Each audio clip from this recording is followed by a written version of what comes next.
Общага Шыңғысхан және оның 500 әйелі сияқты. Әр күні әр түрлі жанмен неше түрлі қызықтар болады. Бүгінгі болатын оқиға 112-ден келетін сообщение сияқты. Ешкім күтпеді.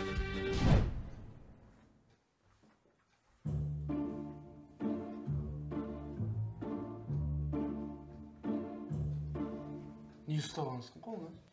Тасбақа ғой? Қоймасы жай тас қой оны. Жоқ, бақасын енді алам ғой.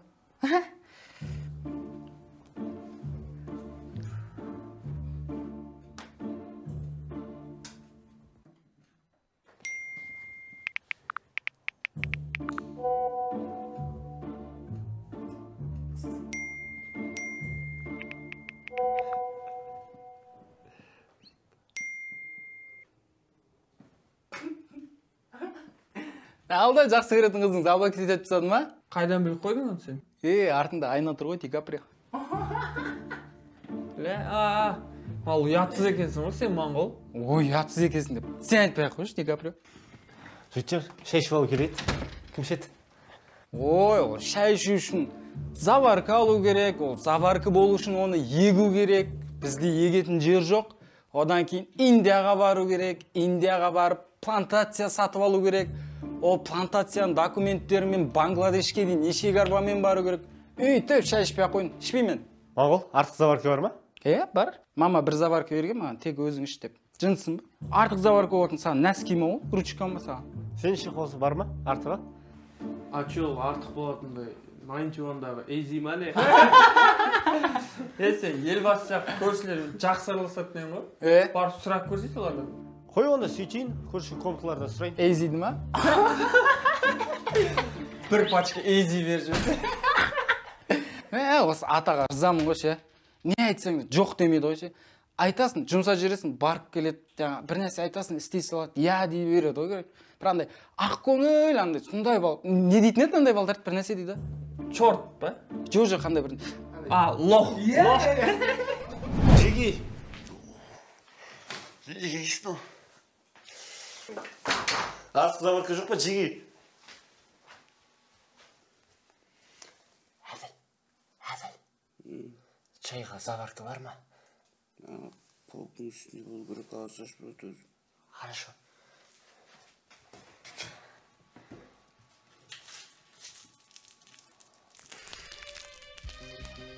Ну точно заварка ма?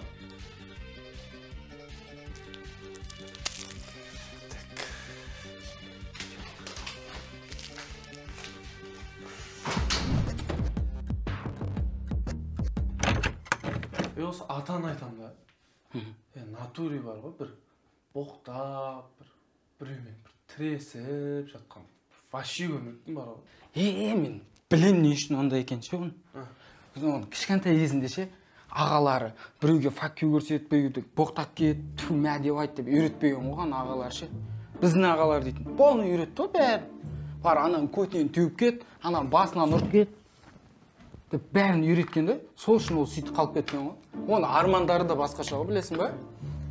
Елбасының медалін жеңіп алсам, болашақты дамытсам, әйтеуір жастарды көтерсем, сондай армандарды ойлап жүр. Біздің армандарды айтсай, көшеден бір андай сусын тауып алсаң, соны ішсең, ақылды болып кетсең, бір бай біреуге көмектесіп, сол байлығын жартысын саған берсе деп. Сондай нәрселерді ойлап жүретін далбамыз ғой біз.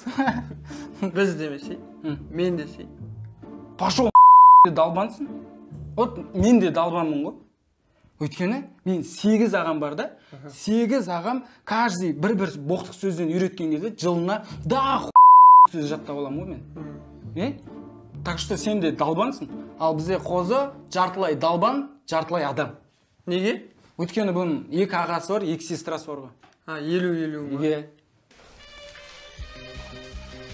ма? Ай, ата, заваркың бар ма? Шай ішейін деп едім. Как раз, тәте. 2 заварка алып едім, көрші комнатадан. Но сізге. Ай, жақсы, рахмет. Ас болсын, тәте. Бірнеше ірі компаниялардың қатарында бұлар. Қазіргі ата? Сен осы уақытқа дейін боқтағаныңды естімеппіз да, бір боқташ. Құмаш моңғол, боқтаған ес. Хотя факю көрсетші бейт, бірақ сосақ қой бейте салсын. Моңғол, құма. Ата осы сандай қызды көргенде қырындап көргенсің ба? Бірінші сөйлесіп көрдім бе десей, сөйле. Сөйлесіп те көрмедім әлі. ертең өзіңе қиын болады сияқты второй болған кезде. Первоштан қалай тәрбие бересің? Қазір бой салыстыратын емес, ой салыстырасың заман деп. Тұңғыш президент айтты ғой. Ойлаймын да, алфавиттегі С деген әріпті алып тастап, соның орнына атаның суретін қойып қойсақ. С, скучно деген сияқты. Білмеймін, өз өмірім өзіме ұнайды. Кім шешеді? Маған қоясыз, Да? Мен барып магазиннен шаймен жейтін заттар алып келемін. Тұрдық. Оқуарақ берекелі кетірдің, сені шыбап көгөгішке өкірдім. Егіз жолда кейде түзу жүр алмай, қарсы алдымда жар болса да секірдім. Қарсы алдымда жар болса да секірдім. Оқуарақ,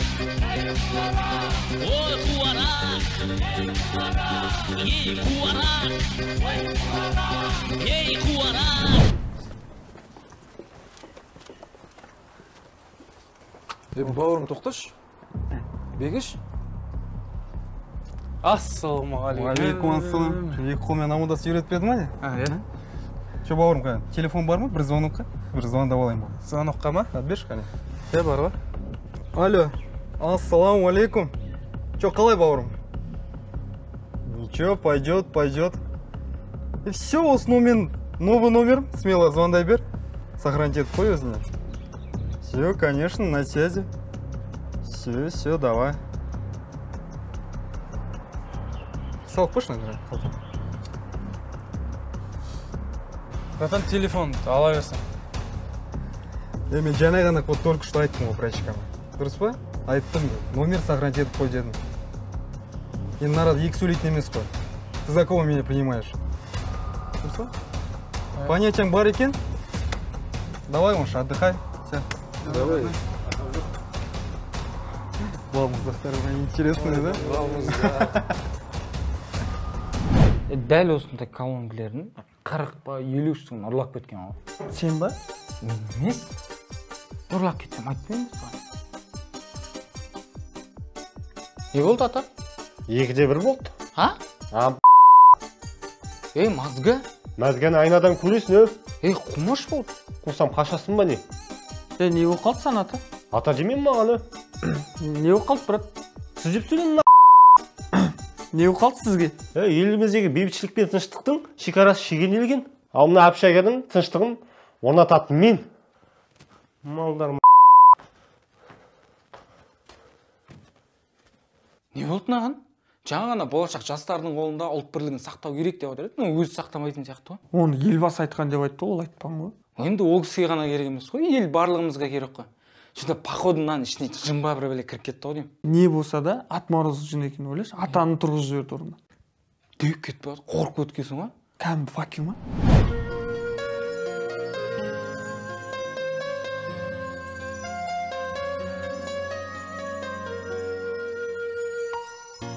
Деген қырдың қызғалтарға өмірдің сырласын бат сұлу сән. Жас жігіт. Апай, Давай на ты. сізге сен деген қалай болады? Сен дей берсең болады. 18-ге толғанма, 40 жыл ғана болды. Апай, мен бара берсем бола ма, асығып тұр еді. Қазір 5 минуттан кейін босаған кезде шық. Төменде дискотека болады. Жарайды, апай, мен бара берейін, Жақсы.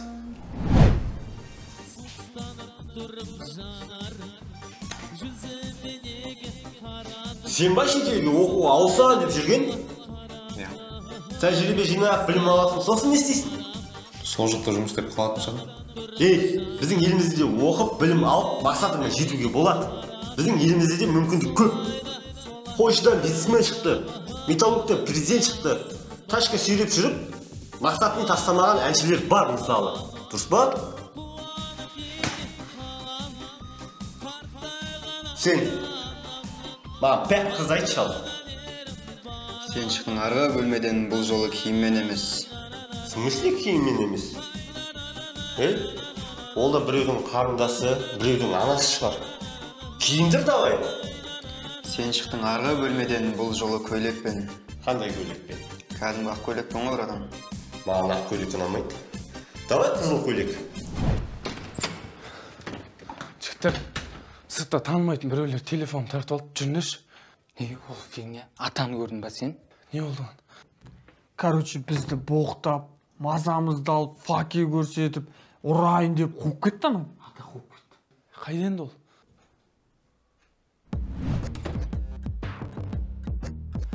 Сен шықтың арғы бөлмеден, ұзын көйлекпен, жеңі бар, бетінде бояуы жоқ, ай десе аузы, күн десе көзі бар, сұлу бекеш боп. Ұйықтасы жоқ әнің вообще. Давай әлемге тұр. Короче, әр қайсың ма 5 кітаптан қойып тастайсыңдар. Болмаса, денсаулықтарыңды қоясыңдар. Түсінікті ма? Ата, не істеп тұрсың? Кеттік бұл тез. Жеге ренжімеңізші.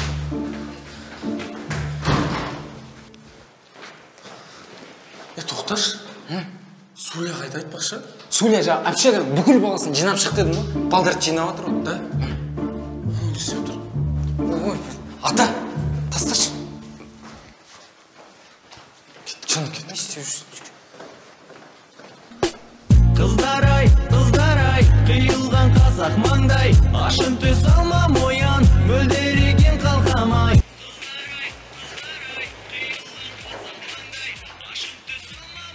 Актер шапарым ғой, клубта жүрген құсап жүр ғой. Білмеймін өзі, бір түрлі болып жүр. Тасташ кеттік.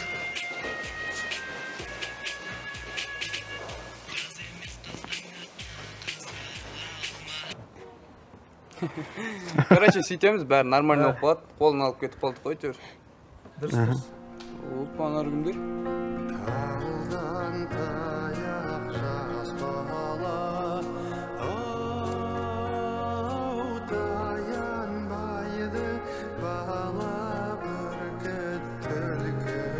Опа-на, новый симкалар келе жатыр дейсің.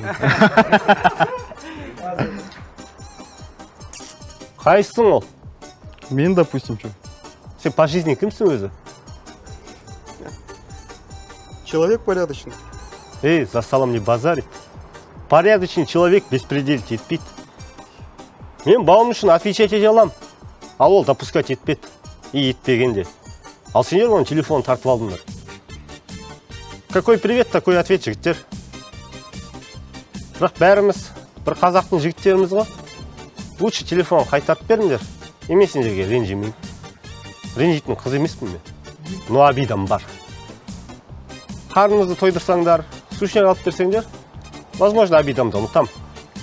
Бұл көше заң, жігіттер. Әкеміз жүрген, ағамыз жүрген. Біз оны ойлап таппадық қой. И біз оны өзгертпейміз. Так что, көшені сыйлап жүрейік, жігіттер. Все, жарайды, брат. Ренжіме. Басқа атадан ондайды күтпедім мен. Біздің көзіміз тиіп кеткен жоқ па соған? Қайқа кетіп қалды? Ол бар ғой. Қыздарға қырындап жүрсе таң қалмаймын мен. Қыздар қарамайды оған. Қаратып алады анандай әңгімесімен. Зато телефонын алып кетті. Телефон алғанымыз дұрыс болды. Иә, ата толковый болып кетті.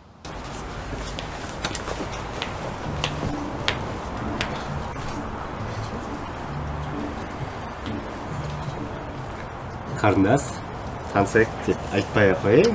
Просто қарындастан бәрін танимын да. Сұлу қыз, жалғыз жатуға қорықпайсыз ба? Жоқ, не болды? Жай жаныңызда болып, қорқынышыңызды сейілтейін дедім ғой. Бәрі бұл жайларда қорқса, бұл жайлармен не қорқады? Вообще, кімсің сен? Қосап пысқанымды анатамын ше. Қуасың ба? Қосап қашасың да. Қуып жетіп алсам, сезесің ба? Жақсы көреміз да. Вообще-то менің жігітім бар. Оны тіреште лишний қылып не істейміз, айтшы. Кім екенін білесің бе оны? Ол мен кім екенін білемін. Қазір білетін боласың кім екенін. Қыздар-ай, қазақ маңдай, ашып төс алмам оян. Мен қайдамын? Данун, менің қызыма перваштар әңгіме айтатын болған ба не? А былай, сол жігіт шақыр, и полный перваштар менің комнатыма жина. Ескерту болсын. Болды, братым.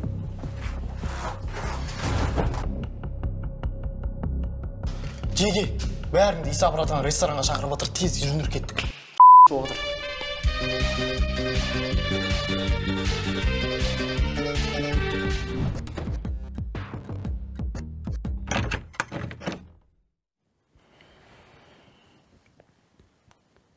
жігіттер, Арыстан апанынан оянды. Байқадыңдар ма? Не, байқап қалдық.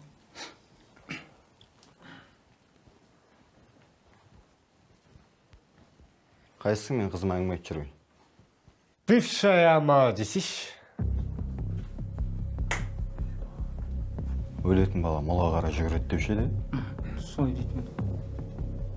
Че там, ата? Ничего, братан, нормально бәрі. Не болды? Жынды қоған ба? А чё не? Жынды дейтіндей, жынды деген справка алып беріп бердің не? Ата, саған да тілеусейін деген бе? Жо, братан, нормально бәрі.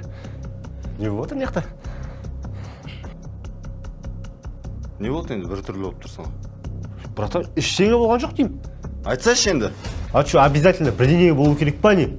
Или бірдеңе қалап тұрсын ба? Кім тұрады маған? Шығыңдар. Біз ғой, братан. Не болды маған? Обедте шай ішті да, бізбен отырып, өзімен соны бір түрлі болып қалды өйстіп. Че за шай? Қайдан алдың? Хей, мен саған отчет бермей шығарым енді. Мен саған қайдан алдың дедім. Көрші комната әділеттен алдым. Шығыңдар. Приказ бермей шығарсың да. Шығыңдар, кетіңдер деп. Шықшы. Все, братан. Светті өшіріңдер. Әділетке антракт болады. Понятно? Бас.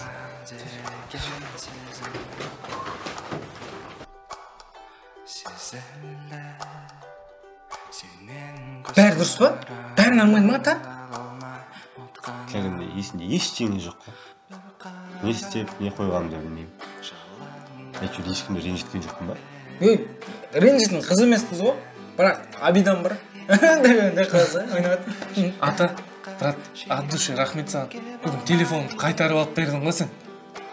Кәдімгі есімді толық енді ғана жинап жатырмын ше. Анау бағана заварканың кесірі бәрі ше. Айтпақшы, Бақчар шапай не істеп жатыр екен? Не алғасын оны? Уайымдамашы, главное, өз-өзіңе деп алдың ғой. Болды, отыра бер осы жерде.